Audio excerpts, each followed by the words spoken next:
fact of life is free people are allowed to choose the clubs to which they belong. It's not a question of expansion. It's the question of the Poles, the Czechs, the Slovenians, the Slovakians saying, look, we've got this axe murderer next door. History shows us that that country will walk all over us if it gets the chance. And we need the protection of the United States and Western Europe. NATO didn't consciously go out and recruit people. These are volunteers who said, look, we're afraid of Russia, and quite rightly so, as we've seen in Ukraine, and we'd like to join your club. Yeah, that's fine. Gorbachev can say all he likes about Russia's interests, but the interests of the free world mean that free people need to associate together to resist totalitarianism. Sorry. I mean, you talk about Poland. How many times has Russia threatened to invade Poland since the collapse of the Soviet Union in 1991?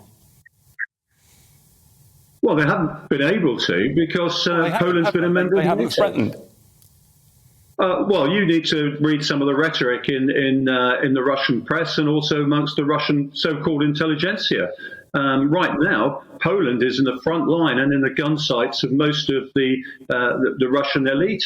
I think you have to be on the ground. Poland is a country across which Russians and Germans have marched for the best part of 300 years. And it's all very well for us to sit in London behind the best tank trap in Europe in the English Channel, and say, actually, you Poles and you Czechs, you don't belong to this club.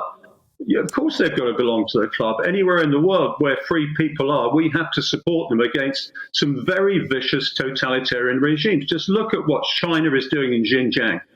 No country wants that happening to them. Look what Russia's done to Ukraine. Russia would throw its weight around in Eastern Europe, and if those countries don't belong to a strategic alliance like NATO, they will be vulnerable.